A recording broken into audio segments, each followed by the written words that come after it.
Bonjour, je m'appelle Nordine, votre conseiller expert chez HomeServe. La surcharge électrique, ça vous parle? Découvrons ensemble de quoi il s'agit. On parle de surcharge électrique lorsque le courant électrique qui passe dans un circuit est supérieur à ce que celui-ci peut supporter. C'est un phénomène courant, également appelé surintensité. Vos prises électriques, dans une même pièce, sont reliées entre elles jusqu'au disjoncteur, ce qui crée un circuit électrique. En moyenne, 6 à 8 prises convergent vers un disjoncteur. C'est ce circuit qui sera concerné par une surcharge, et non pas la prise toute seule. Il faut donc vérifier que l'ensemble des équipements branchés ne dépasse pas l'ampérage prévu, 20 A. Ne surchargez pas les prises en branchant plusieurs appareils à l'aide de multiprises. Pire encore, ne branchez pas plusieurs multiprises en cascade. Bouilloire, centrale vapeur, hi-fi, robot de cuisine, grille-pain sont des exemples d'appareils très énergivores.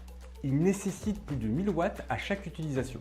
Pour chacun d'eux, vérifiez que le circuit électrique utilisé ne supporte pas d'autres équipements à forte consommation électrique. C'est la puissance du disjoncteur qui importe, généralement 20 A. Identifiez-le dans le tableau électrique pour vérifier que les appareils branchés à ce circuit ne dépasseront pas cette puissance.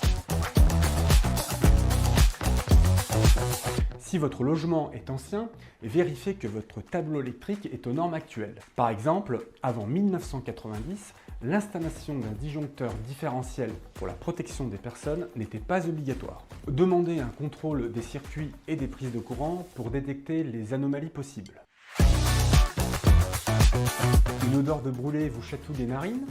Cherchez l'appareil ou la prise en cause dans la pièce. Agissez rapidement pour éviter les situations dangereuses. Débranchez l'appareil surchargé, abaissez le disjoncteur concerné, laissez refroidir le circuit, faites vérifier par un professionnel de notre réseau que le câblage et l'équipement ne sont pas endommagés. Les risques d'incendie sont réels. En cas de surcharge, les câbles électriques s'échauffent et peuvent provoquer un incendie. À noter, plus de 25% des incendies domestiques sont d'origine électrique. Et voilà, vous savez tout sur la surcharge électrique et comment éviter que cela n'arrive chez vous. Si ce tuto vous a plu, n'hésitez pas à le liker et à vous abonner à notre chaîne YouTube. A bientôt pour un prochain tuto.